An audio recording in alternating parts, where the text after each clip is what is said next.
ABC Montana News with Angela Marshall and Dave Cochran continues. Well, on this Good Friday, I'm joined by Mike Tornatore, aka Wine Guy Mike, and he is here to tell us about some wines that will be able to pair with some great Easter feasts. Good evening, Mike. Happy Good Friday.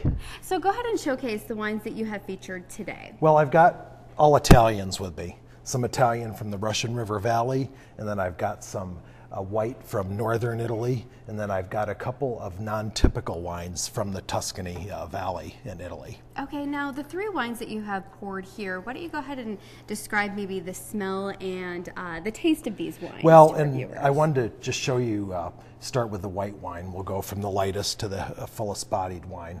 And this wine's a beautiful wine from the Friuli region of Italy. And it's a Pinot Grigio. It's a little bit more lush and full because of the growing conditions there. But what's a little bit unique in this wine is it's got a beautiful copper tinge to the yellow golden color. And it's a little bit more lush for a Pinot Grigio. This is going to go great with an Easter dinner. And then I've got a couple of big red wines that, as I mentioned, are non-typical.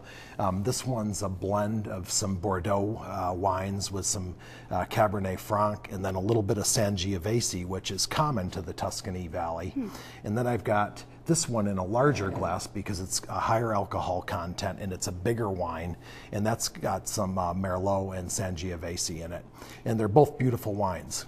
Now, on your blog, WineGuyMike.com, you mentioned a way that you can determine the body of a wine, and how is that? Well, if people think about milk and think of a non-fat milk as a light-bodied wine, milk and wines have similar textures. And then you've got the low-fat milk, which would be a medium-bodied wine, and then you've got whole milk, which would be a full-bodied wine.